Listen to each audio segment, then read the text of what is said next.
your powder dry, folks.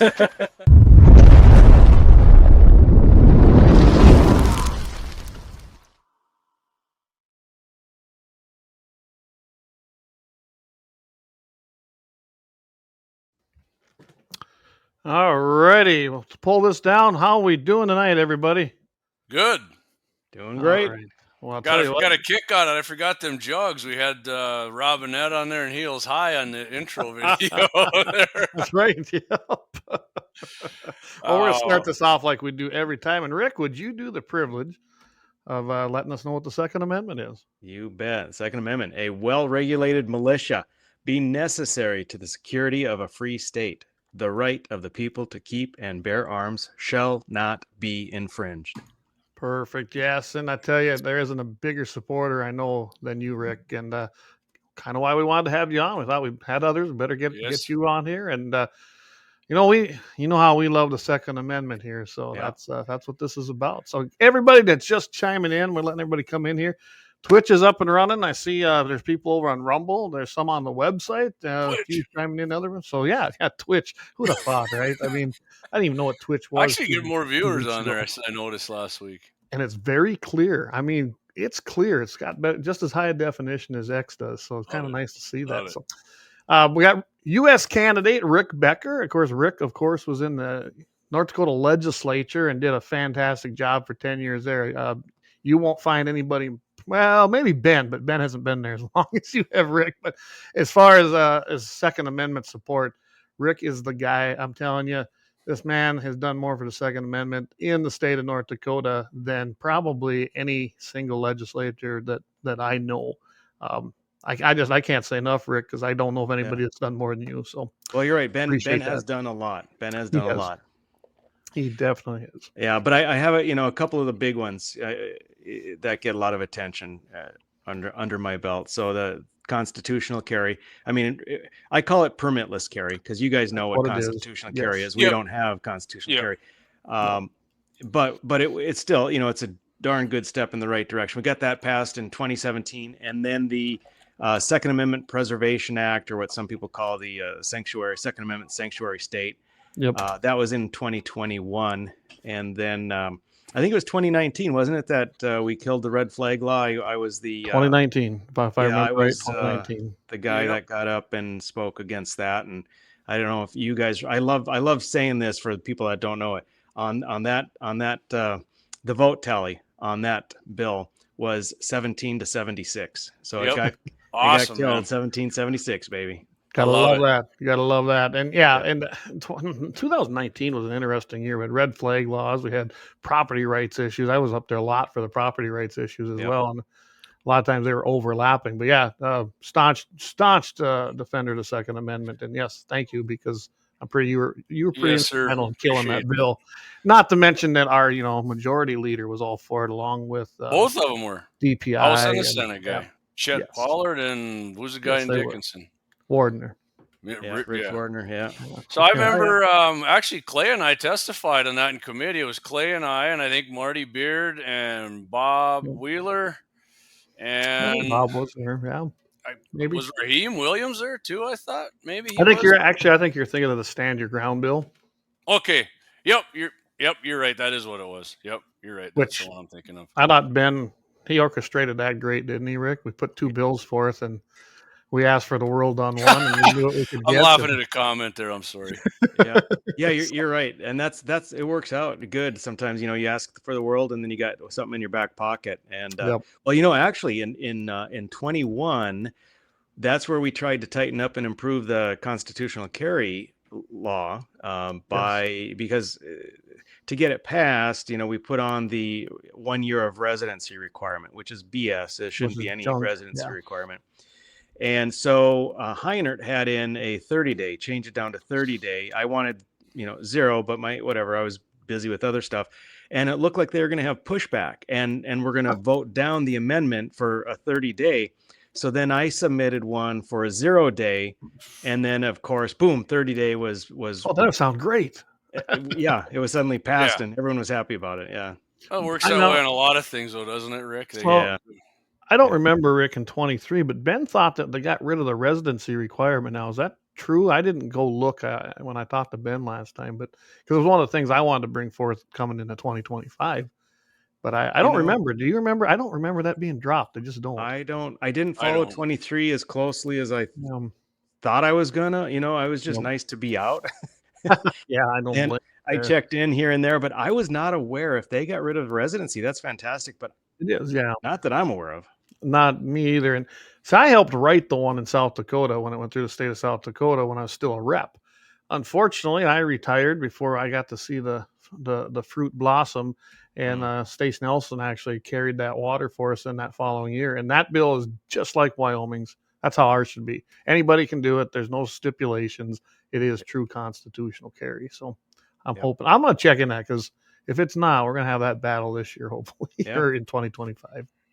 Definitely. Yeah. Only problem with that is, I never got a concealed carry permit anymore now. So every time I go and buy a gun, they're like, "You don't have a concealed carry permit?" And I'm like, "That doesn't bother me, man. I love it that you got that passed. Thank you. That's great, man. I wish it would be. What is it? 29 states now we have it in permitless carry, right? I think it's 32 or 31 now. Is it? Okay. 31. It's a beautiful thing. They just keep. We just gained 2 here since the beginning of the year, so I think it's 31. I don't remember. Yeah. Great. Don't matter. We're over halfway, so that's a long ways. We started those battles in each state getting concealed carry permits, which I was against, but it was the stepping stone, and I knew it. Oh, did I catch a lot of crap? I'm sure you did too. Anytime you supported something like that, Rick, because people don't understand that the wheels of bureaucracy turn very, very slow. And we went with concealed carry. Then we went with reciprocity, which was leading to the prize, and that was permitless carry and then constitutional carry. And we're getting there. We're making headway. A lot to do, but we're getting there. So is the NRA, did they send you guys out? I think the grades are supposed to come out in endorsements or something on Thursday, right, Rick? I don't know. I'm not sure exactly. Did you have to fill anything out yet, or did you? Or didn't? I'm pretty sure you would. I mean, you're A+, but I'm just curious. Yeah, I would imagine. To be honest, I don't know. I know I just got the NAGR endorsement and support. They're like the only other ones I ever seen at the Capitol in committee meetings lobbying for anything other than the NRA is NAGR. They're out of Colorado, right? I think that's right. Memories. Yeah, because I never Gun Owners of America, I've never seen. I know people tell me, my reps and senators, they get email blasts, but as far as people being up there lobbying, it's always been the NRA, and then a couple times I've seen the NAGR. But NRA's up there a lot. Gun owners, they haven't sent out anything for your GOA? I hate to say it, I don't recall. It's been such a whirlwind of different organizations and surveys and there's a bunch more now. I think I did meet with GOA, but I mean, good organization. I was just curious about it. Yeah, definitely. Yeah. I'm afraid I'm mixing up, all the one meeting, the other meeting, and I'm going to get the names wrong. All right, I got to put this up here because we asked. There it is, Rick Becker endorsed. There it is. Oh, hey, you got it right there. You go, Rick. A, you got AQ, Julie's AQ, the other people. Hey, I looked up. So since we're here on, is it Try I don't know how to say his name. I apologize. I'm not. Trigby Hammer. Yeah. Trigby. All right, I went on his website right before we came on. Not a thing on there about guns. Clayton, should we help old Trigby out there about his gun beliefs? Should we help him out? Sure. Let's give him a all right, let's start out right away. I'll start off, Clayton, and you do. I don't know much about him, but you do. You do. He's a Democrat. Let's just go ahead and do this for him. Gun assault weapons ban, Clay, yes or no? What do you think? Oh, I'm sure he's all for it. Guaranteed. Magazine capacity ban. I imagine he's for that. Background checks, mandatory. Oh, I bet you he loves that one. Red flag laws. Oh, I'm sure he wants to fund it to the max. Yeah, we can keep going. Listen, everybody, if you want to see what Trigby Hammer's Second Amendment lack thereof support is, go ahead and look up Joe Biden's or the Democratic Party platform, which is pretty much zero. Rick embarrasses the hell out of these guys with his 100% support of our Second Amendment civil right. So, Rick, if you get face this guy when you win the nomination, I'm going to enjoy watching you bury him on this Second Amendment thing. Yeah, and just show you some other North Dakota. Roland Reimers, he's not even in there, so I mean, he don't. Kelly Armstrong, A+. I'm trying to figure out, Rick. I'm gonna have to make a call. I don't know why you're not A plus. That kind of bothers me. Yeah. From ILA, it's funny. ILA grades funny, and it can be one question that really was insignificant in the scheme of things, I but think it was the somebody hit one the they wrong picked button. out. Yeah, I think the so wrong button was pushed. That should definitely I be can an tell AR. everybody I've never tonight, seen. as a retired senior NRA field rep, Rick to me is A plus rated. Just keep that in mind. So Mm-hmm. Yeah. Yeah, So I can't good. Yeah. imagine. So Rick, what do you think is you know what? I'm just going to throw you a softball one out here right away because I always love this question. What's your favorite rifle that you own? Let's just say gun, not even rifle. Pistol, shotgun, rifle. What's your favorite? Well, my most recent one it's a silly old AR-15. It's Perfect. you know, just a plink lot of away, fun. man. Just Hey, it plink turns out away. we It's like fun. those. Yeah. Yeah. Yeah, Yeah. that's it. Why do you think? But So why would that be your favorite rifle? Just because it's fun to shoot, or I mean, you yeah, just just for fun. Just have you know, and the ammo's not expensive, and you can just you know blast away. Just fun. Right. Love it. Awesome. I love it, man. ARs are awesome. I grew up, Second Amendment meant what it said, but until early 2000s, and I got into ARs, I mean, it's almost got to be, and I realized how political it would be with Democrats. And I mean, because in the early 90s, I really, I knew the assault weapons ban went through, but I wasn't into politics in my early 20s, like a lot of these people are now. But once I got into shooting using ARs and how the leftists hate them, and of course, even a handful of Republicans do, but that really solidified me as a Second Amendment. I'm just an absolutist, really. So, Yeah. Yeah. Well, Second Amendment's of course been my life since I was in high school. But I never bought my first AR till Obama got elected. Not that I had anything against him. you fuck, Clay. I know, geez. I just never had been around them or been introduced to them. I thought they were pretty cool. I just wasn't one of my, I didn't have one. And then I bought one. I was like, well, I've been hooked ever since. I have a few now, but so I love my ARs. I need help finding a good handgun. I got, because of trying to hide it under my suit jacket, I got a Glock 42. I can't hit crap. I cannot. I can't hit anything with that sucker. So I got to get something a little. My recommendation, Rick, and my buddy and I actually did a test with it, SIG P365, and I know a lot of people, the compact version. It is. That thing shot so sweet. And my buddy doesn't even own a handgun, and he shot it, and he was just shooting. He was stacking them up on the gongs, and I mean, I'd go check that one out if I was you. It's just a recommendation, because that's a sweet handgun. I was looking at that. I was looking at a Walther. I forget the exact model that had pretty good marks too. Yeah. Walther's feels super good in your hand for sure. Yeah, absolutely. Clay, you want to hit some of these comments? Well, so yeah, Brian, he's been asked. He asked. He goes, out of those states, does anybody recognize the permitless carry with reciprocity? The only one I know of right now, off the top of my head. Well, actually, there's two: South Dakota and Wyoming that I know right now. I couldn't tell you about I've never really checked out the rest of the states. That's a great question. I'm gonna have to find it out. Brian says that the M&P 2.0 is awesome. So Smith makes a good one. Smith, I got the full size M&P. I do too. It's my favorite. That's my favorite full size handgun for sure. I carry a couple Rugers I have, but they're discontinued. But I mean, you can't go wrong with a Ruger either. I enjoy the Kimber, the little compact. I think that's a nice little compact gun. The only difference is that versus your polymers, Rick, is it's all steel, so it's going to be a little heavier to carry. But it is nice and slim. It fits nice. Whatever fits in your, it's like ski. You do any skiing, Rick? You got to find the right ski boots. I mean, it's pistols to me. Whatever feels the best in your hand, even rifles for that matter. I don't care what it costs. If it feels good when you put it in your hand and you point it, it just feels like you're pointing your finger. And you get a decent. If you can get a real good trigger, fine. But a decent trigger is what you want, and you'll be totally happy with that. Brian, he says, "Did you guys plan that with the glasses thing?" Yeah, that's what I was laughing at earlier. No, we didn't. No, we're just getting old, man. We're losing our close-up vision. Need readers. Is that better, Brian? There you go. So, did you put in for your deer tag yet, Rick, or do you have a land? Do you get it gratis? What do you do? Oh, no, I don't get it gratis. I'm glad you gave me a reminder. I got to do that this weekend. Yeah, you got a week from Wednesday.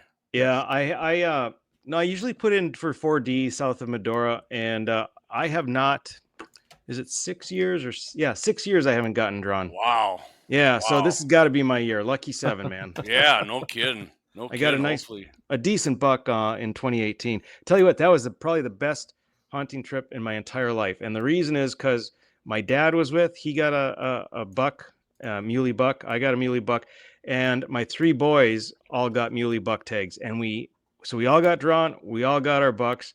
It was amazing. Oh man, that's awesome. You can't beat that. Yeah, things dreams are made of, man. Right. I think you actually posted some pictures of that. I remember seeing, right? You did? Yeah, I'm sure. I think, yeah, there were some. Yeah, that's awesome. You can go all your 3 sons and do it. I mean, that's hunting with family is the best. I just told somebody the other day, I'm getting to the point now. I mean, I actually enjoy my friends or my family. I know my daughter's going to have her first deer tag this fall, and my nephew and one of my best friend's kids, and looking forward to that more than myself. I just put in actually. I probably won't get drawn. I put in for muley buck too, but I was just like, you know what? If I don't get it, I don't care. I'm going to be looking forward to getting them 3 does down with the family and friends here. So, yeah, that's it. Clay, you got the comments there? We got to.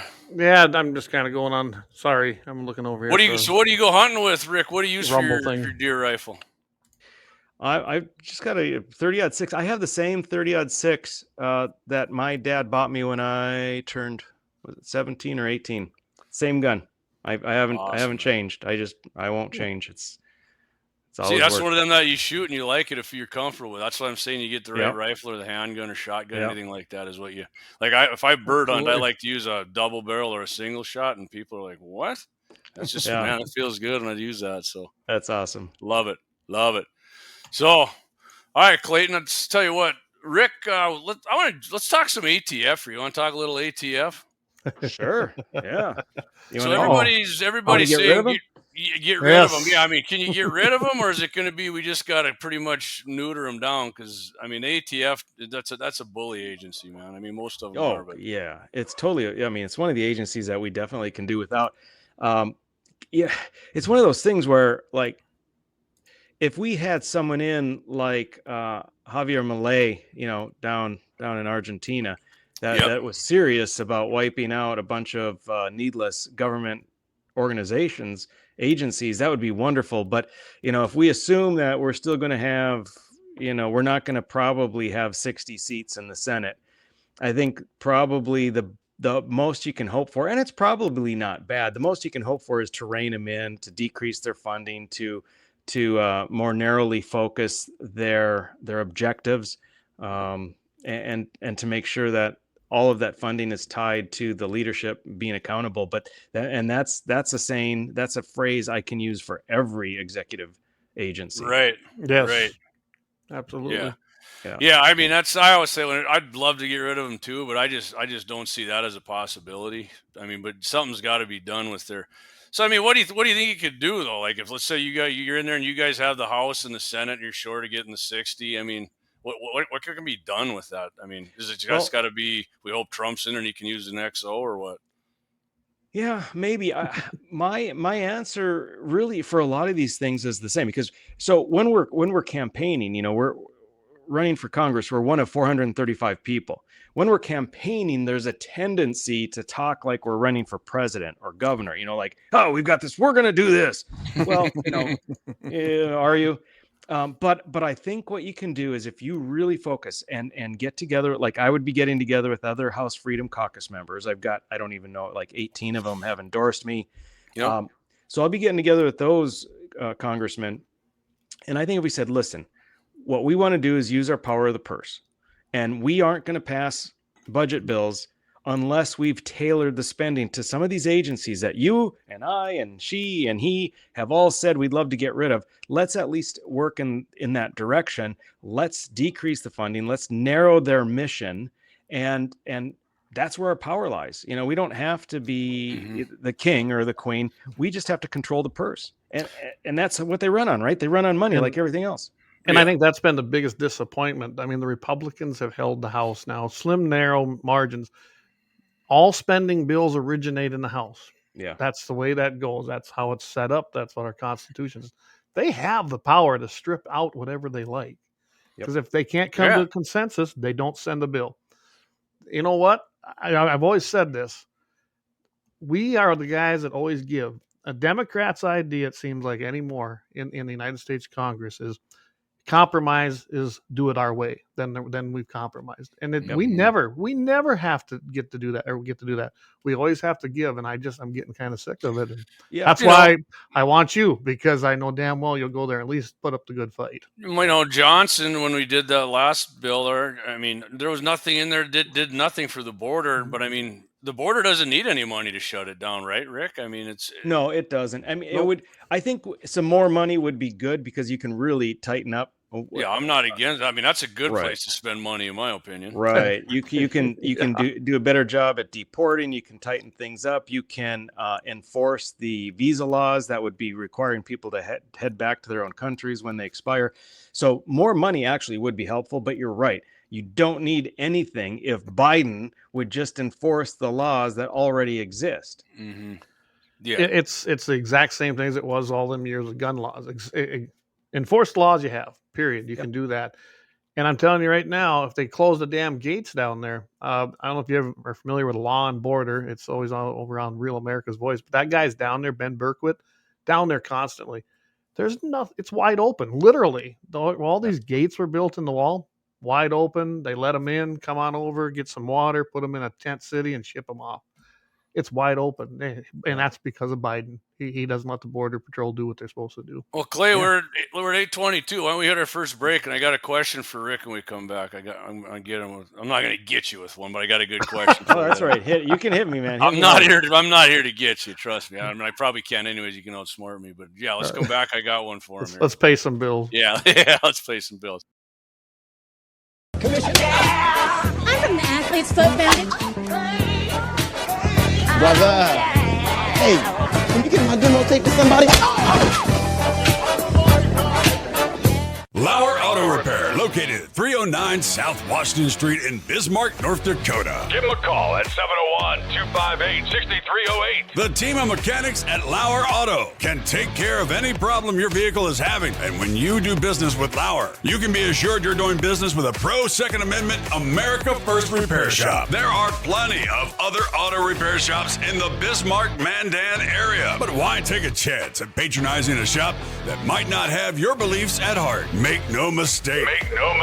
Lauer Auto is your pro Second Amendment repair shop. When you talk to the guys at Lauer Auto, don't forget to tell them that you heard they are a sponsor of Guns and the 701 and that you appreciate their support of our pro Second Amendment, pro North Dakota live stream and podcast. That's Lauer Auto Repair, 701-258-6308. 701-258-6308. Located 309 South Washington Street in Bismarck, North Dakota.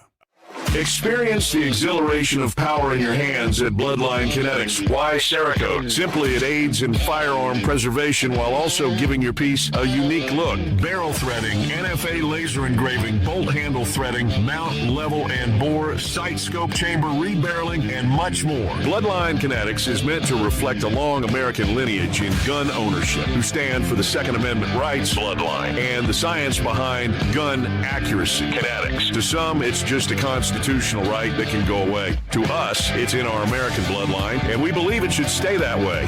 Here at Bloodline Kinetics, we understand that hunters, sportsmen, women, and gun owners should have a quality firearm. Stop and see us at 2008 Morrison Avenue 2 in Bismarck, North Dakota, 58504, Monday through Friday, 8 a.m. to 5 p.m. Call 701-390-7997. Visit our website, bloodlinekinetics.com.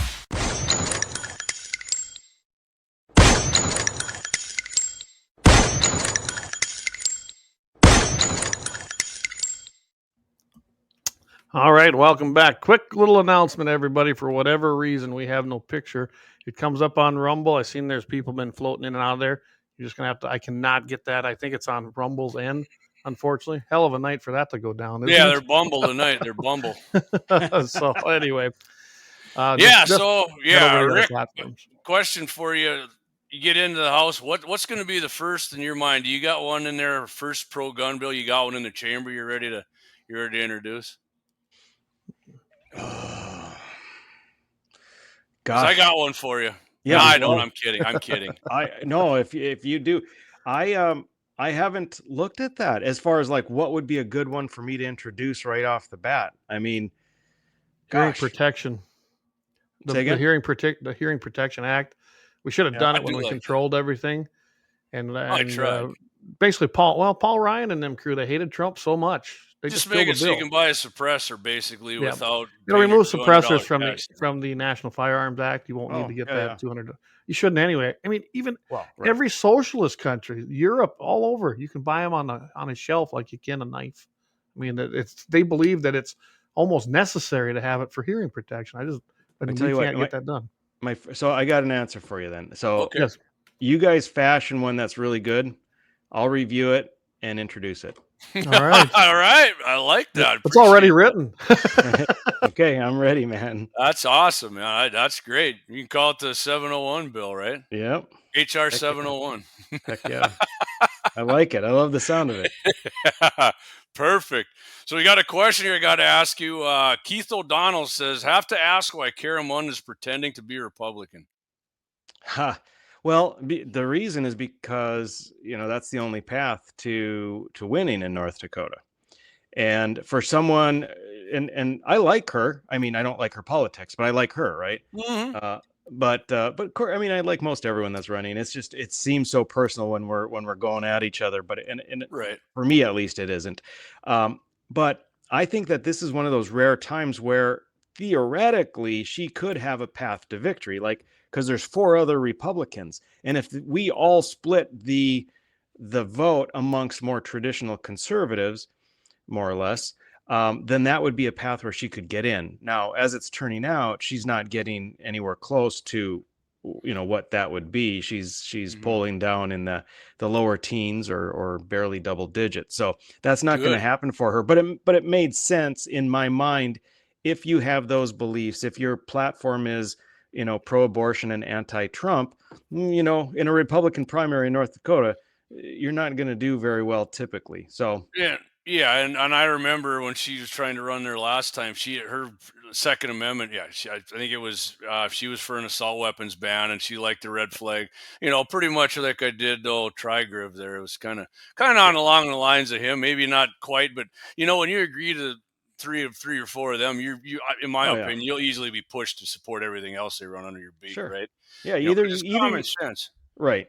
I mean, it comes down to when you realize those restrictions only affect law-abiding citizens, and therefore they can't work. They can't work because if you're going to break the law, you're not going to listen to this new law that it's just the craziest thing. Mm-hmm.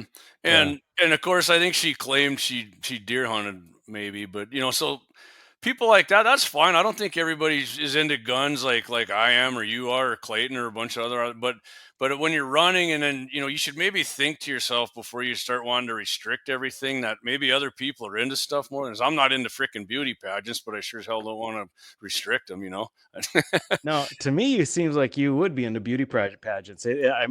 I'm surprised. You'd probably take first place if you. Maybe in a redneck sleeveless contest. I thought if Fetterman could go to Senate wearing hoodies, I can wear a sleeveless hoodie on the live stream. Yes. My wife hates these things, by the way. I don't wear them to make her mad. They're just the most comfortable. I've always wore sleeveless since I was a kid. It's certainly not because I think I got big guns, because I pretty much have spaghetti arms, but they're comfortable to me. They're comfortable to me. So yeah, if anybody's we did, Clay said he lost his internet, so we'll see if I guess it's going to be the Rick and Jamie show here from. All right. So Dave, I'm going to read a comment here, Rick. Says, every yard I see Munn signs, the yard looks like hell. Every yard with a Becker sign, great lawn. I think it's the sign. Hey, there's something to that actually, but I will say this too, Dave. Most yards that I see with a Munn sign, Rick, there's another sign in there that has a Democrat that I know of, like either running for, a judge here in town or someone city commission. I'm like, people who aren't political nerds probably don't know who they are, but I'm like, I see what. And part of my job is I do deliveries every day from our company. And I see these, and I've done it for over 20 years. So I see the yard signs over the years, who's who. Yeah. I never take a picture and like, don't wear this house. But I'm like, well, if there's, right. I know what the heck's going on here, right? Yeah. Yeah, that's it. Dave said 100%, JD. Yeah, appreciate that. Yeah. Some of the other folks in the race, obviously Julie Fedorchuk is the establishment person. She's backed by all the old guard Rhino Republicans. So it's really a race between her and me, and it's a pretty close race actually. And then there's Right. Alex Balazs. I think many people have heard of him. We've had Alex on actually. Yep. Yeah, and he I think overall is probably good. He and I have some big differences, especially on spending. My concern though is, Alex decided to get in a race like the first time that we've had a real conservative in a race, and so he's polling at 5%. We only have 2 weeks left before the primary, and Alex, whether you like him or not, is polling at 5%, and he doesn't have big campaign funds, so he can't win. Right. I mean, that's just. Right. I don't know if I can say it's a fact, but I mean, he's not going to win, period. He won't get close. I totally enjoyed having him on and agree with, a lot of what he said too. But yeah, as far as winning, I don't think he has a chance. Sure. And it's, good for him for running. And, if it was just between he and I'd love to go into the details of what's different. But right now, unfortunately, what it comes down to is, for if every vote that goes to Alex is splitting the conservative vote and is going to let the status quo establishment, Julie Fedorchuk, get in. So we have to be careful about that. I never want to say someone's wasting a vote. If Alex is your guy, you should vote for Alex. But just be aware of what the race is like. I mean, there's a reality to who you vote for, whether you like him or not. I always say that to people who they hate Trump, and I'm like, I don't think Trump's like this cool guy I'd hang out with, but I certainly like most of his policies, and that's why I would vote for the guy. But what's funny, Clay and I were talking before you came on, like, there's big people on Rick Becker side. Alex is in here to take votes away from Rick. Well, and I have friends and relatives who are big Julie Fedorchuk fans. Like, she's in there to take votes away from Julie, and I'm like, yeah, but the other side's saying that about you. I mean, honestly, if somebody asked my honest opinion, I would say Alex is probably going to take more votes away from you than Julie. Oh yeah, but and like I said, she's a nice person. I like Alex. I've never met Trigrev. He looks like a nice enough guy. He was in the Navy. Seems pretty well spoken. I heard him on the radio. I mean, he got a little shifty when I asked him some real North Dakota questions there. He didn't really. He sounded pretty Democrat about it, leftist. Oh. But whatever. Roland Reimers. I don't know. I'm familiar with the guy's name. He's kind of like Tracy Potter. He's ran for everything, including dog catcher, and there he is still. Just trot the old war horse out here again. See what happens, boys. But yeah. So that's an interesting race. Anyway, it's good. It's good for people to instead of always having like, okay, it's either only that where you have one and you don't even have to think about it, or whether you have two people and all you know is that none of them are like making you enthusiastic about anything, right? And you're just trying to pick whichever one is the least bad. At least in this race, someone's got to excite you, someone out of this field. Yeah. And I'm in District 35. And so her campaign manager is one of my senators. And, I said, she's more than welcome to come on anytime. I even told the Democrats they want to come on. I don't, I'm not, I'd love it if you won too. And I'd love it if Alex won, but I'm not, I'm trying to be not, so Lynette says, right, no TV ads, no signs, he should drop out. Yeah, it's like Rick said, he doesn't really have any money, man. I mean, he's, for running a campaign, which whatever, that's the way it goes sometimes. If you got in a race that late and you don't have any coins, that's that's part of getting in late, right, Rick? Yeah. I mean, you maybe there's like something that you think is going to get traction, but if you start with no name recognition and you have no money, you're not going to win. That's how it works. Unless you got some kind of hook, So 2 weeks left. Alex is not in. I don't want to perseverate on that, but right. That's the one thing I'm looking at is I'm hoping that people realize, and maybe Alex is going to be interested in running in a couple of years against someone else, someone who's less conservative. So I think he's like you said, we won't keep going on about it, but I think he'd keep. I'm certainly not trying to run the guy. I like the guy. I want him to stay in the party because I think he does have a future with it because he's a great guy and he's got great ideas. But anyway, Lynette wants to know. So yeah, I've kind of never had this explained. Yeah, why is Alex the endorsed candidate? Well, so Alex is endorsed because most of the people at the convention were grassroots people. That's what I thought. And most of those people were supporters of mine, but the majority of who was in there was not for the establishment. So he won because they voted against Julie, and it could have been anyone else. Again, not to take anything away from Alex, but you could have put a Rock there as the alternative to Julie, and the Rock would have won. If you look at, for instance, Shane Gettle was the national committeeman, and he lost to Steve Nagel, a new guy, completely new, out of the blue, and Steve Nagel gets 62% or something like that. Yeah, he beat him pretty soundly, I saw. Yeah, and then you have another one where there's the establishment, Kirsten Baszler, at the superintendent of public instruction. She gets wiped out. I think she loses 67%, goes to a totally new guy no one had ever heard of. And it's not, again, these folks might be good, but they didn't win because necessarily what their message was, but that the people at the convention were saying, we've had enough of those guys. So that's the story behind the endorsement.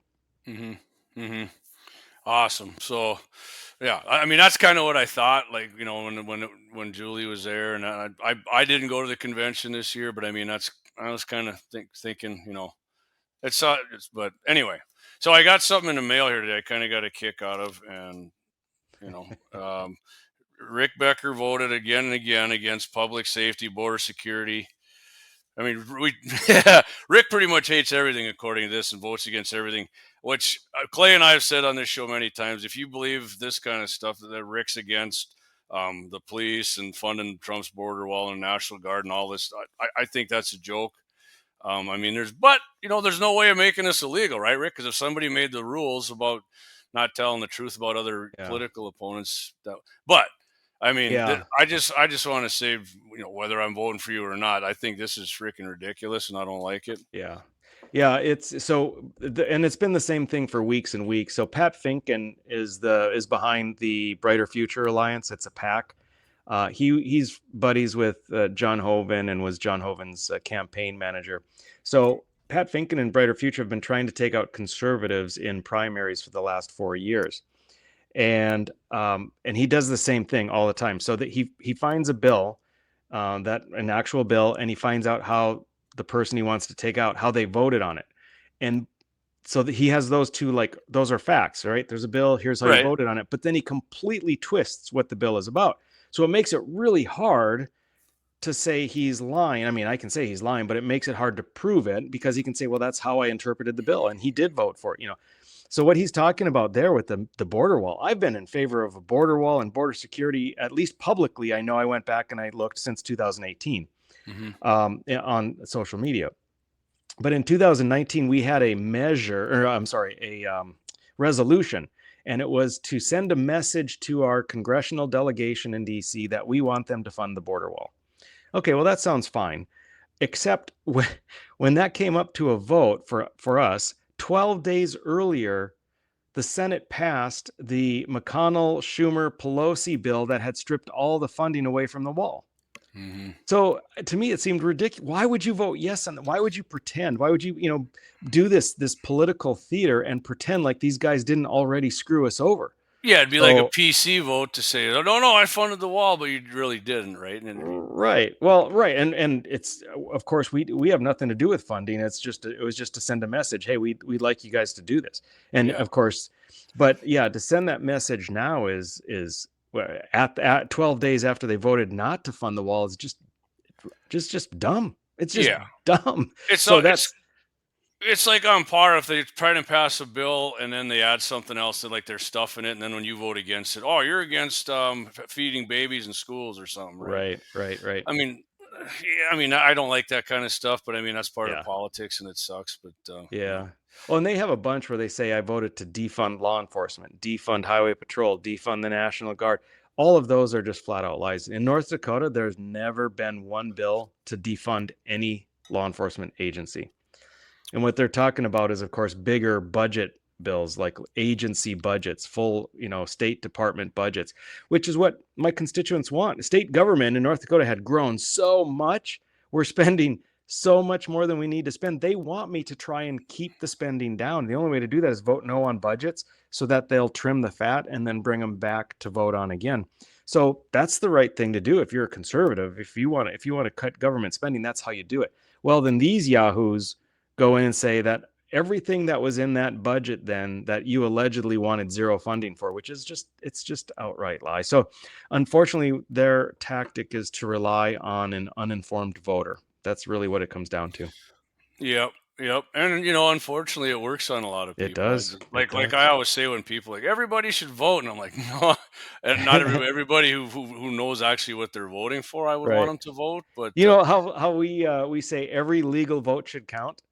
And there should be also a phrase, every informed voter should vote. Yeah. That's for damn sure. All right, Rick, I tell you what, we're going to take our second and pay some bills here again. I like to do it, and we're going to come back. I want to talk a little lead ammunition ban with you here and see what your thoughts are on that. So hang in there, buddy. We'll be right back here. I'm from the Athlete's Foot Foundation. Brother, hey, can you get my demo tape to somebody? Lauer Auto Repair, located at 309 South Washington Street in Bismarck, North Dakota. Give them a call at 701-258-6308. The team of mechanics at Lauer Auto can take care of any problem your vehicle is having. And when you do business with Lauer, you can be assured you're doing business with a pro Second Amendment America First repair shop. There are plenty of other auto repair shops in the Bismarck-Mandan area. But why take a chance at patronizing a shop that might not have your beliefs at heart? Make no mistake. Lauer Auto is your pro Second Amendment repair shop. When you talk to the guys at Lauer Auto, don't forget to tell them that you heard they are a sponsor of Guns and the 701 and that you appreciate their support of our pro Second Amendment, pro North Dakota live stream and podcast. That's Lauer Auto Repair, 701-258-6308. 701-258-6308. Located 309 South Washington Street in Bismarck, North Dakota. Experience the exhilaration of power in your hands at Bloodline Kinetics. Why Cerakote? Simply, it aids in firearm preservation while also giving your piece a unique look. Barrel threading, NFA laser engraving, bolt handle threading, mount, level, and bore, sight scope chamber, rebarreling, and much more. Bloodline Kinetics is meant to reflect a long American lineage in gun ownership, who stand for the Second Amendment rights, Bloodline, and the science behind gun accuracy, Kinetics. To some, it's just a constitutional right that can go away. To us, it's in our American bloodline, and we believe it should stay that way.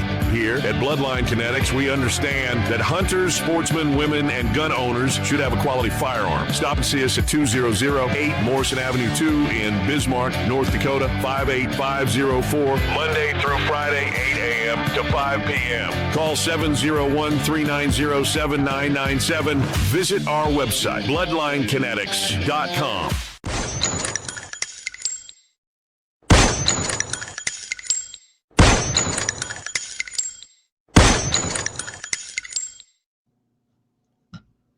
All right, we're back. I got a message from Clay. He got sniped out. It doesn't look like he said he's dead in the water. Mikey D joins us. Elon Musk took out his satellite. We're back here. Like, hey, everybody, if you do business with our sponsors, make sure you tell them you heard it on Guns in the 701 or 701 Nation, or even on one of the videos we do. And we appreciate you guys participating with our sponsors there. It helps us do this a lot easier, right, Mikey? I know. And we're Rick, I've been listening to the show. You've been doing a great job on your end. One of the things, the questions that they were asking you is, we were talking about how they will bring up bills that will sabotage different candidates here and there. And I know that we can't get things done in politics during straight line votes, but what's the solution to that? Because we put all these things up that it's got 30, 40 things in it. And of course you vote against it or for it. And then all of a sudden you're against air. You're against this, how do we fix that problem on the national and the local? Well, it's not easy. As I see it, we have to elect people with a backbone. Now I see there's someone wrote a comment. I'd rather have Rick vote against bills that are 99% good if it had 1% bad against our rights. And that is a really good sentiment. But what I see is you can almost flip that. There could be 5% good, 95% bad, and most elected officials will still vote for it because they're so afraid, which is what you're bringing up as a point. They're so afraid that it could be used against them somehow politically. Right. Yeah. And so their concern is with their reelection and with how they're perceived and with their status, instead of just doing the right thing. So I agree with the person making the comment. I agree with you guys. If there's a bunch of crap in it, then just vote no. And the good things, if people are saying, well, we really need those good things to pass, great. Then bring them to me clean and I'll vote yes on them. In fact, I will do everything I can to get them passed, but I'm not going to vote yes on all of this stuff that puts us further into debt, that takes away people's rights, that increases government. I'm not going to do that. Yeah. See, and I think Republicans, the whole party in general, other than a few people, they do a terrible job of explaining that to people. Yes, when they vote against something. I mean, me and Clay have talked about that. The NRA kind of does the same thing. If they support something, then they don't really bring it up, and everybody's like, "Oh, the NRA didn't support that." Well, they did, but they didn't freaking. I don't know if they don't feel like they're gloating or whatever, but yeah, I think that happens all the time, and that sucks. I wish we could have, like Keith O'Donnell says, single issue bills. I wish that would happen more often. Yeah. Yep. But so I was going to ask you about lead ammo. You know, I know they just voted. The House just voted a bill to not ban it, Rick. I mean, right, and to we prohibit bans. Yeah. Yeah. You know, because remember we had the whole deal back here about you know, the lead ammo. God, that was years ago. I mean, I want to say like 2010, right? That this whole sting. I mean, people I knew that had complete common sense and had hunted deer, and their family had hunted deer for 100 years, and they're all of a sudden worried about lead ammo poisoning everything. And I think it turned out some guy who was like in the Peregrine Foundation or something had kind of started this, that it kills these birds of prey. And, you know, they did it in California with the condors. They banned lead hunting ammo. And then for 3 years, the condor deaths went up, but yet they kept it in play there. So, I mean, what's your whole opinion on that? Like, it's in the deer meat and it's going to kill you, or any of that kind of stuff? I mean, and it's in the gut piles. You know, what do you think about stuff like that? Well, I think most of it is hype. You know, there's a big concern about chronic wasting being all hype too, right? And it's the same with the lead. I think it seems to me that there's an agenda. There's an overall environmental agenda, and it goes along with the climate extremism. It goes along with all this other crap. And I think we just have to say no until you have good, hard data that is legitimate, which they've not shown as far as I'm aware.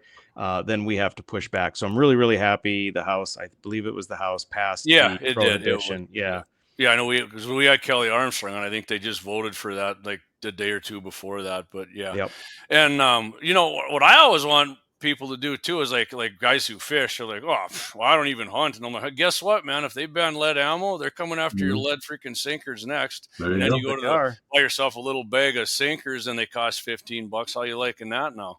Yeah, you know, you're exactly right. You know, our side doesn't glue together like we should. I mean, I'm not saying on everything, but most stuff we should. I mean, I'll give the Democrats credit for that kind of crap. They're good at that. Well, we have a lot of the duck hunters that I've run into that are exclusively duck hunters and think that it's not an issue that they need to worry about because, well, I use shotguns. I'm not worried about it.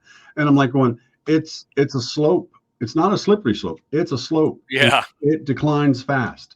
And one thing goes, another thing goes, and it continues on. And as we've said before, Jamie, many times, is that the bad thing is that there is no compromise when you're talking about taking away your Second Amendment rights.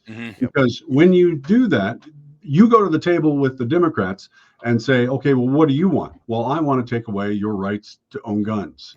Well, what am I going to do? Give away half my rights just so I can have an agreement with this person? No. Yeah. So what I want you to, Rick, would you do me a favor? If you get elected, I want you to do this when the Democrats want to pass because I always want our elected official to say this. So if they're let's say they want another assault weapons ban, right? And then I want you to stand up there in the House and say, I'll tell you what, if I vote for this, will you promise if I do another bill, there'll never, ever be another gun control bill for the rest of the entirety of the United States? Will you sign that then if I sign an assault weapons ban bill? Yeah. You're exactly right. That's one thing that the Republicans have been bad at too, is recognizing that they will never be content. They will always move the goalpost, or as you said, the slope will always be there. They'll always move down the slope, always, always, always. And that's why when people, would say, well, what's wrong with, what's so important about a bump stock, or what's so important about a binary trigger? Well, maybe you have a point. Maybe it's not that important, except we can't give an inch because you will take a mile. We cannot give anything. Yep. And proof of that is with the bump stock, right? They did the bump stock, and this is one of the things Trump gets flack from for pro-gun rights, which he should, because he probably thought, and I don't think Donald Trump coming in was a big Second Amendment pro-gun guy. He talked at the NRA, but yeah, he's like, we'll ban this. I mean, look at all the people that got shot or whatever. Who cares about this? Well, then they did it with the pistol brace thing, and they're trying to do it with other stuff now. It's it sucks that they do that, because even if you thought something would actually work, to protect people, you can't do it because they'll never quit. They had the assault weapons ban in the 90s and the magazine ban and the waiting periods, and that didn't stop them one damn bit. Clinton, and then they just kept trying to roll stuff through constantly. More and more and more. Yep. Yep. Matt Simon, the left doesn't seek common ground; they seek subjugation. 100%. Yeah, they do. Yeah, they're not just saying for guns, right, guys? That's for your free speech. That's for everything. Your land rights and all that kind of stuff. They couldn't care less. Well, and they want control. As we've had Clay say many times, is like, we let them. The government doesn't own anything supposedly, but that's kind of been a lost concept. That reading the Constitution, the government doesn't actually own anything. Well, they act like they do, and they act like they own us. They act like they own our property. Well, they do, because here I am making a house payment. I'm making my house payments, and I'm making them on time. God help me if I have a heart attack or something happens, and it's all going to go away. Suddenly everything that I paid for is not going to matter anymore. Same thing with my rights. We've had many people pay for the rights that we have today, and to let them go now is just ridiculous. This is, that's a spit in the eye for all the people that have sacrificed the hundreds of years of our country to give us what we have now. Yeah. But I'm sorry. All right. So no problem. So Rick, I got a hit on this one here. We got to get a little controversial with you before we go. I know you don't got all night, and we're coming up on an hour here. How long do we got with you anyway? So I don't want to keep you overdue if you got. Oh, we got a few more minutes. Okay. So, I mean, it's kind of split on people that I know are big Becker supporters here. You hired Dylan Mulvaney there to take a crack at, and I mean, I know what you were trying to do there. Like the Liberals agreed with Julie on the green energy thing, right? Yeah. And I mean, I wasn't a fan of it either. I would never hire a Democrat to. I mean, I think you could have done it yourself. It would have been better. But I mean, what made you think that getting there with Dylan was with him? Well, so hire is an interesting term, but there's this. All right, I just said that. I didn't say however it is. I'm sorry. That's what so it's not like you make an employment agreement, but there's this app where these B-listers will say whatever you want them to say.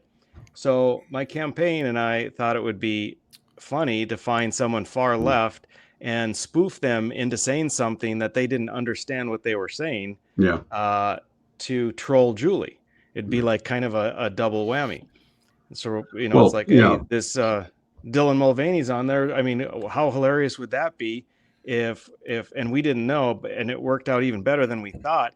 So Dylan, he said, to go. She wants to go to DC to the DC zoo to work with the rhinos, having no clue that we were talking about Republicans in name only, whereas this the transgender was thinking we were talking about rhinoceroses. So we thought it was pretty good humored. We paid Cameo, I think $350, and I don't know how much they pass on to the person that is doing it, but a couple $100 for them, I don't think is furthering their agenda. Right. That little trick we did brought in thousands of dollars in donations from conservatives. It put me on the hit list for the transgender activists and the gender justice activists. So I got several national TV hits. I mean, it was really good for the campaign. It was funnier than hell. I got so many comments saying that was probably the funniest political thing that they had ever seen. So I frankly, I mean, aside from the fact that probably a couple $100 went into Dylan's wallet, I mean, it's not going to make a difference. No, it won't buy any makeup, that's for sure. Well, I'll put it this way: if it's you going against Trigriv, it's not going to stop me from voting for you. I can tell you that. I would hope not. In fact, I'll probably be donating money to you against them. So, quite frankly, any Republican against any Democrat, I will basically. But that's me. But that was it. All right, Keith O'Donnell. He said that was a good troll. He liked it. Keith's a longtime listener. He's a veteran too. I believe he's in Iraq or Afghanistan. He got wounded over there pretty bad. But yeah, Keith's always on. Appreciate you, Keith. Lynette said just like I don't get this. Just like BB, there was no I in the House or Senate. What's BB? There's two things in BB that I can think of, and I think of BB Netanyahu, but I don't understand what Lynette's saying. But I don't know. This might be our questions at the end of the year where we ask ourselves, hey, what does this mean? But Rick, you got any? Like I said, I don't want to keep you too long. You got any closing statements here you want to hit on? Anything you want to hit on the Second Amendment, gun rights, something like that? So this is an important. I'm not race. Trying to kick you off. If you want to stay longer, I'm all about that too. Right. So this House race is really important. It's an opportunity for people to take a look at the candidates, find someone they like. I believe that I represent not only someone who is truly, truly conservative, but someone who's actually a fighter and is going to stand up, who actually cares about doing the right thing more than they care about some political job. I've shown that for 10 years. I've been a huge, as you mentioned at the outset of the show, Second Amendment supporter. Multiple bills, a couple of the big ones we mentioned, stopping the red flag law, of course, and then a lot of the smaller ones on the margins, but nevertheless very, very important. But it's not just the Second Amendment. I mean, I've been fighting for the First Amendment with free speech on college campuses, which is needed. Fourth and Fifth Amendment. So if you get pulled over and your property or your money is seized and then the courts forfeit it, even though you're maybe not even charged with a crime. We were one of the two worst states. I brought in civil asset forfeiture reform. If you remember about Andrew Sadek, the college student down in Wahpeton, how these young people were being used as confidential informants. I got reform for that. So I'm focused on doing big, important things that preserve our liberties, that ensure that that our rights are secure.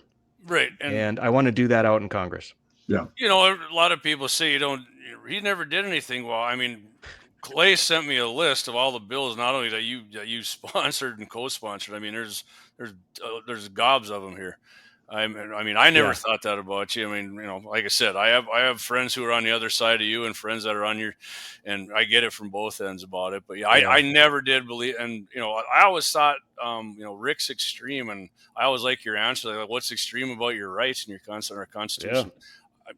I never got that, and everybody always said you're a no vote on everything, which you probably voted no on some things. I maybe wouldn't have, not very many, but I mean, whatever. It's not. Right. That's how it is, man. The folks that say that are just kind of repeating what they hear maybe on radio or something, because as you said, there is a long list of bills that I introduced and was prime sponsor on, and even a longer list I was co-sponsor on. And these aren't little bills. These are big, important bills. And I voted no a lot, and rightfully so. And this idea that I can't get things done, obviously not true, as we just said, that I can't work with people. I couldn't get these bills passed. I was able to work with a moderate leadership, which is what we'd have in DC. So mostly it's just people that are looking, just being the Debbie Downers, looking for, repeating stuff they don't understand, because if they did understand, they would never say that I didn't get anything accomplished. It's the craziest thing. I mean, I should put on my website a list of all the bills for the 5 sessions that I was there.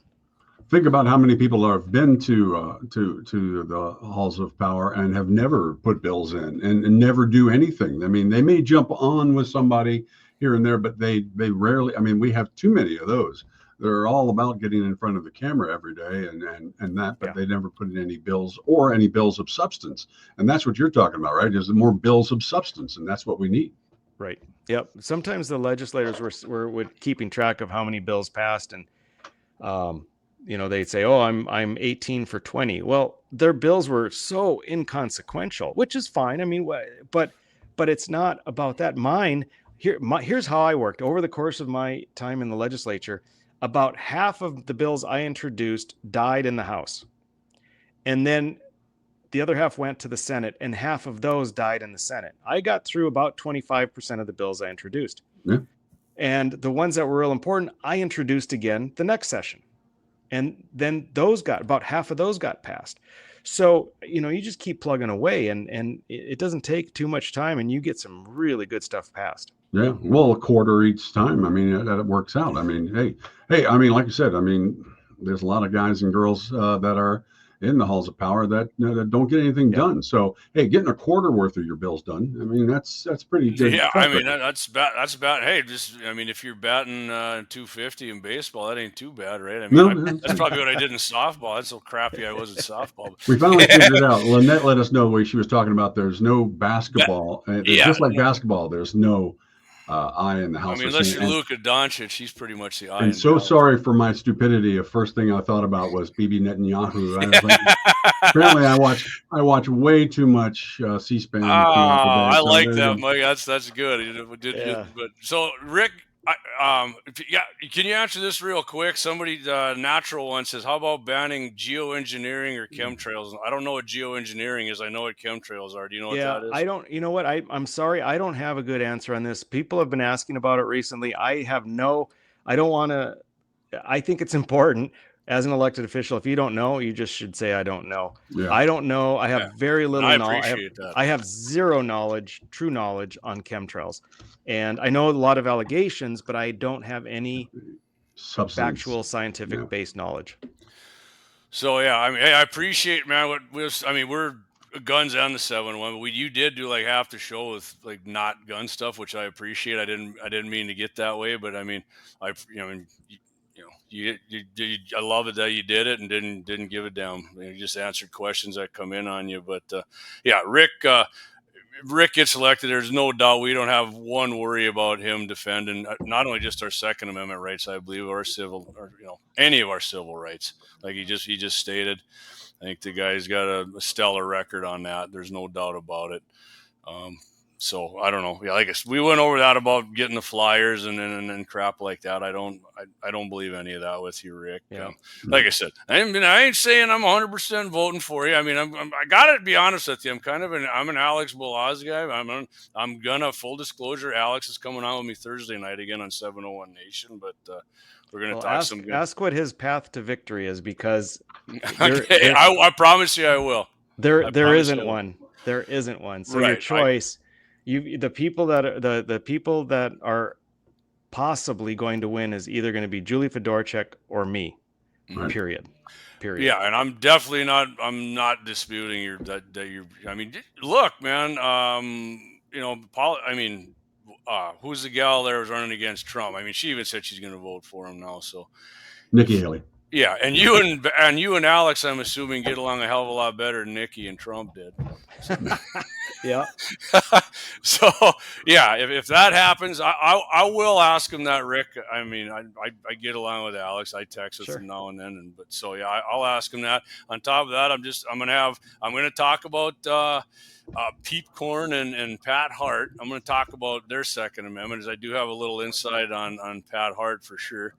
And the NRA endorsements, I said they might be coming out Thursday. If that is, we've seen Rick, he got an A. I think it should be an A+. I think somebody hit the wrong button or missed hitting the plus sign there in their keyboard. And I got an article I found, 11 flags. You might want to even tune in for this one, Rick. 11 flags that piss off the communists. And it said /Democrats. So, and I got a couple I think they missed. I'm going to have my own in there. And I got the celebrity zeros of the week. This one, I'm not going to tell you guys what it's about, but it's the Hodge twins and Tim Kennedy. And everybody's probably going, the Hodge twins? What the hell's wrong with them? I love the Hodge twins, but I saw this. Tim Kennedy's kind of pissed me off about something here the last couple months. I will elaborate on that Thursday night. It's going to be 8 Central. That's when my live stream is going to be. So you guys tune in for that. I like to keep it about an hour, like we're doing with Rick here. So, I mean, like I said, Rick, unless you got anything else for him, Deke, you got to ask him. No, I've been listening to the whole show, and of course, when Clay's appreciate you hopping in there. Yeah. As you can tell, I'm all dressed for it. Sorry about that. Look at you. Look at me. We were talking about it. I'm still working on my studio. I've been working on my studio. Rick and I were freaking killing it, anyways. But it was. All right, Rick. Hey, appreciate you coming on, man. I appreciate you having that microphone too. That's freaking awesome. I love it. And if anybody doesn't remember, it's almost been 2 years ago now that Clayton and I. The genesis for this, we filled in for Mayor Bakken. Remember, Rick, we had you on the show there on 1270 actually, and then one of our first live streams when we got it going. Dr. Becker came on there with us too, so appreciate you coming on with us for a third time. And you bet. If you win or lose, you're welcome to come back on with us anytime you want to talk about anything you want, Rick, because we are guns and the 701. So remember good, that House Bill 701. That's your first one you're going to do when you get first one. All right. Thanks a lot for having me on, guys. You bet. Thanks, Rick. Hang on there, Deke. Hang on, Deke. You got it. You can click out. Thanks, Rick. Appreciate you. You betcha. Hey, Deke. Thanks for jumping in. That's no problem. I'm always here. Clay, Clay I was working on my studio here. I've got a new arm for my mic, and I was working on different. Awesome. I got a big screen on my son installed the big screen up here, so I'm working on things. Now my keyboard went out. I was trying to type you some stuff. But I'm working on some new stuff. So yeah. It was a good show. Everybody who listened, appreciate you guys. I mean, I thought we got pretty much every question in there. Yeah. I think we got to, and I'm sure there's some we missed that are, people said me and Clay softballed it with Alex, and we did it with Kelly Armstrong, and it's. I don't think so. I don't think so. Look, you ask the questions direct. We stay on topic for the most part, and guns in the 701. We're talking about the Second Amendment. That's what we are. We are a Second Amendment podcast. We might go on a few other things because, we have a lot of people want to know what people have to say.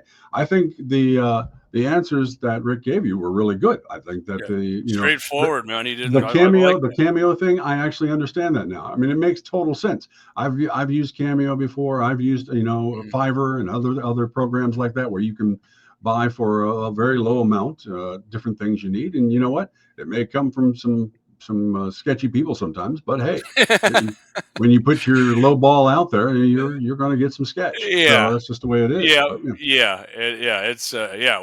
We had. But it makes more sense about how funny it was and what a bit of a.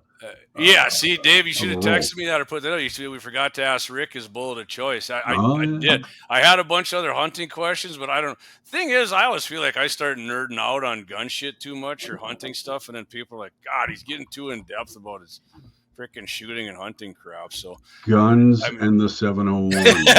Yeah, what I always say, like you were saying, Deacons. I always tell people, there's every other talk show or live stream or podcast in North Dakota pretty much asks Rick about every other political thing. I mean, the Second Amendment's, they get a little blip on him and then they go on to something else. But the guy's a Second Amendment freaking stud, man. There's no doubt about it. Yeah. So, and I agree. But so everybody too. Yeah, I wish Clay wouldn't have got zipped out, but that's what he had that Elon Musk Starlink stuff going on down there. So Elon let him down. Well, he probably thought he was in Ukraine or something like that. He looked at the map wrong and took Clay out. So that's fine. So before we forget, Deke, what do you guys got coming up tomorrow night? Because tomorrow's Wednesday already. Guns in the we got a couple of things coming up. Me and Clay are finalizing a few things right now, and of course we're going to have a really good. Badass of the week, Daniel Inouye. Though he was a Democratic senator, he was a badass for most of his years, and we're going to go over that. And I posted a few things online. I actually posted the Inouye thing online by accident, so it's out there. But we're gonna play it. We're gonna play it for you, of course, first on the show. So he's tomorrow. A Hawaiian guy or what? Yeah. Actually, he is Japanese. He's called a Nisi. He is a second generation Japanese American. So when the Pearl Harbor broke out, Nisei and Sisei were third and second generation were all locked up in internment camps. Or if you weren't locked up, you weren't allowed to join the military until FDR created the 442nd Battalion, which was made up of Americans of Japanese descent, second and third generation. So he went and fought in Italy and then in a few other places, and awesome. took the damage as well. And so it's a huge story. So it's going to be fun to watch tomorrow. And we've got that. We've also got some other things we're going to take care of. We're looking at a few stories, trying to follow up on some things.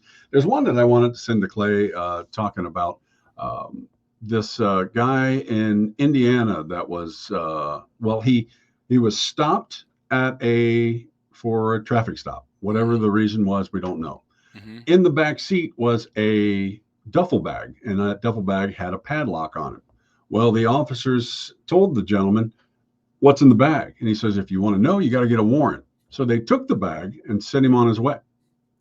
Took the bag back to the police station, opened it up, found out that it had homemade bombs in it and weapons. And that's the thing. But the problem I have with this is that any second year law student should be able to get him out of that, because one, didn't have probable cause, didn't have a warrant. He told them no, and yet they took it anyway. Yeah, and then they let him go. Yeah. So we're going to go over a few things like that. It's kind of interesting. Whether the guy is a homegrown terrorist or not, there's still, he is an American, and therefore there are some laws that protect him and that protect all of us, so that we don't have police pulling over somebody for no reason, or because, like we've talked in the past, having an NRA sticker on the back of your car might be the domestic terrorist. You're domestic terrorist. Yeah, there you go. So we're going to talk a little bit about that, and we'll have a few things to talk about. And Clay's got a couple of good stories as well. I'm still working on the studio here. I got some new stuff, and I'm playing around with it. Looking good, man. So I'm trying to figure out where to put the mic. I think he had it right there the first time. So if anybody, people are still dialed in here with us from when Rick was on. If you never heard Deacon's Badass, it's freaking awesome. It usually goes, Mike, from anywhere from 8 to maybe 15, 20 minutes. And usually 8 to 15, and I've had a couple that went. These guys got some amazing stories of doing battle and getting wounded and coming back. I mean, heavy perseverance and just like it's badass. Definitely, putting foot to ass for America, and it's freaking crazy. These people are some amazing humans. I said before, when I listen to this, I feel like anything I've done in life is diddly poo compared to what these guys do. So yeah, and I mean the show. When I mix those together, I mix them together for our audio fans, because we've got on iHeart. Yeah, but you got nice little pictures that float in there, and you got on iHeart and on the Apple Play. On Apple Play, they basically is just the sound, so you get to see that. But when you watch the actual videos, I throw a little bit of humor in there. It's not, you can't always find. It's awesome, man. It's like awesome. I did. Nobody's seen it. You go back and watch. You can go watch the old ones. We got them posted too, so on all our websites and social media pages. I know. I got to see. They're telling me. Lynette said you're looking up at us instead of. Okay. I feel like I'm looking down at mine, because I'm always looking at you guys on the screen instead of. I might just duct tape. Oh, there, the screen. There we go. That works out. But I got to figure that better out. There. Yeah, I'm going to figure that out. So I asked Clay. I got you guys that from one of our sponsors there, Bloodline Kinetics. He's got the one free barrel threading job to include thread protector, one thread adapter for specific caliber and barrel diameter. Yeah. You guys got one. I got one. I don't know if you guys plan on, Clay sounded like you guys maybe weren't going to give that away. We're waiting to see what we're going to do right now. Yeah, and I don't know if I'm going to do it on Thursday either. I'll let everybody know. You got to check back on our social media stuff, and just that's my hook on you. It's not like we're not all on social media all day long. Come on, right. I mean, come on, guys. You might as well lock in on Guns and whatever you're on: Facebook, YouTube, Rumble, X, Twitter, whatever you want to call it, or our website. I mean, our website definitely needs Twitch. Yeah, Twitch. And I don't know if it's $100 to $150 value, like I said, depending on it. And then I'm going to repeat what I'm doing Thursday night, 701 Nation, 8 p.m. Central. I'm having Alex Balaz on, another candidate for U.S. House. We've had Alex on before, super awesome guy. He's going to be on for the first 30. And then, like I said, I'm going to talk about some Second Amendment stuff with Pete Corn and Pat Hart. Right, and the Democrats, and then the NRA endorsements if they come out, and like I said, the flags that tweak the leftists / the commie / the Democrats, and I got a couple. They did definitely miss on a couple, 100% they did, and I will definitely do that. And of course, the celebrity zeros, which are going to be Tim Kennedy and the Hodge twins. Right. Hopefully they don't come and find me, because any of those three guys could beat the living shit out of me if they wanted to. I don't know if they can outshoot me, but they, one was a Ranger and the other two are Marines, and but we missed you at the 2A days. Well, like I said, I went up to the farm, and turns out my dad's buddy Lyle stopped by and helped him pound the post in, and my dad strung the wire up, tore his freaking bicep. I think he's going to the doctor tomorrow. We'll find that out, but. See, I should have sent my son up there. He would have just helped me. I was all ready to do it, and then it rained Sunday, so I come home early, and my buddy helped me put the pontoon in, and it was pretty good. So what do you guys got Friday? You got Mitchell in the morning at 8:40 a.m. Central. Mitchell in the morning, we're waiting to see. There's some things developing, and of course, we're getting through. We're pretty much done with a lot of the political seasons with all the bills going through. So that's coming winding down, and that's a good thing actually, because. Been a bad year for all the different things that people in every state have tried to put through. We're let that come to an end for a little while so we can regroup on that. Because I know you sent me some emails. I was reading some of that stuff. I'm like, God, they never quit. We kind of hit on that with Rick a little too there. Right. And that's why we got to never quit too. We continually keep this. That's why we're doing this. I mean.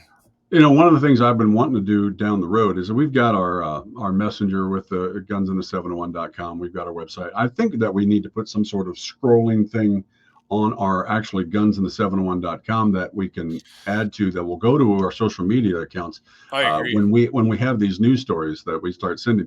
That way, just like when we send the show out to all the different platforms, it'll go out to all the different platforms as well. So we need to kind of get better on our news of it. And we were talking about that with Becker as well. We got to have a clear message, got to be informed, and got to be able to get that stuff out there. And stuff from 3 days ago sometimes is kind of outdated.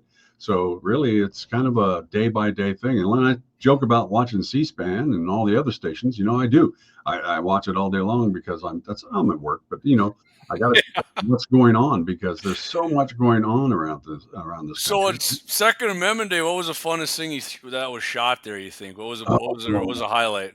Oh, well, one of the great things is I can't remember if it was David Fettig or who it was that had the. It might have been Chris that had the tannerite with the red, white, and blue powder. Love it! Yeah, the chalk line powder. Yeah, we'll have that video up soon too. And I got Clay to play around with a new toy I had that allows us to set up cameras or set up our phones on tripods, but you've got a little remote in your hand so you can back away. So we did a lot of 50 cal shooting. And by the way, the 1 mile range. I think David did get one. I'm thinking Chris might have, got a hit on that. I don't think I was close. No. Well, you said you're kind of an iron sight guy anyways. And that's just, I've got to be honest with you. So none of you guys busted out the test, your percentage of hitting that offhanded 200, 250 and in? It's pretty bad on a lot of that shooting. I'll tell you one thing. One thing that was funny about that is that at one point, David Fettig asked me a question about how I zero in my sights and stuff, and I was lost on what he was talking about, because he's a gun guru. He knows all this stuff, right? And so I was just lost. I mean, I didn't understand what he said really, and so I was just like, and sure, I don't know, maybe. I'm definitely the noob. I was the noob when I was there. So, I was definitely that. But, it was fun. It was a good learning experience. Man, I tell you what, we learned a lot about different weapons. We tried a lot of old, a lot of new. We had M1 Garands out there. We had the 50 cals. A lot of the 22s we were shooting. So talking about what are those? We were just talking about that with Becker, is those the triggers. The binaries? Yeah, the binaries. Oh, those were awesome. Yeah, those things. Just on a little charger and everything like that. It was just right. If you shoot that and you don't smile and have fun, there's something wrong with you, I think. Oh, you'll see the videos. I was just like, oh, this is so awesome. Man, I've actually had my buddies even doing just like mag dumps. My buddies would bring out their girlfriends who I knew were Democrats, and they'd even turn around and smile, and I'm like, yeah, you can't help it, can you? Can't help it. Oh, and I definitely enjoyed recording Axe shooting the was it Axe? Yeah, I think it was Axe shooting his M1 Garand, because I definitely had to get up close to get the sound of the last shell going out. Ping. Ping! Yeah. So I'm going to start adding that to some stuff. When on the actual videos. clip came out, Yeah, right? yeah, an actual clip. Yeah. So So, Dave Fettig, he said they did the mile with a $550 Savage, 155 grain bullet. I'm guessing Sierra yeah. Match King there. 110 MOA. I don't understand MOA, but that's a big number, so he must really had to crank on the Yeah, turret but on that. he was definitely dialing it in on that one. That was pretty good. Plus, I'll tell you what, I was enjoying watching this boy shoot as well, because he's a dedicated little hunter, and of course he does the single shot, easily loading each Yep. one, which is Yeah, the best the way Savage. to teach. He said Savage tactic. Best way to teach your kids right off the bat is that single, shot, load, take your time, load the shell, aim, look, and everything, and get it all ready and fire. Then open the breech and go and do it all slow. You learn that slow at the beginning, and of course you'll be a lot better off as a shooter. Good story about that real quick. I took my daughter out, my buddy and his son came with, and my nephew. We had the single shot Rascal with the scope, and we had the semi-automatic 1022 with the suppressor, and then I had the AR-15 with a suppressor. And 2 out of 3, their favorite was a single shot Rascal. Yeah, that's a nice little which I got to admit, that is a fun little gun, because it's right on the money, and God, they are fun. Well, we also shot my 8mm Mauser. It's like 83 years old and stuff like that, and awesome. So it was kind of. But after all that work getting some of the shells, I still got some shells left. Weapon of war, right? Is a weapon. Yeah, but we took the time. Everybody agreed with me pretty much that for just a big old hunk of wood, it's amazing that it's such a nice shooter.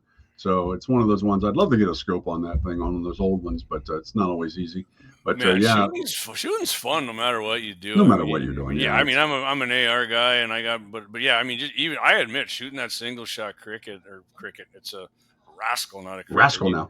Yeah, it used to be a cricket. There you go. There's a cricket creaking in your door there. Let's see. Yeah, those are awesome. What are you doing? I bought some lights.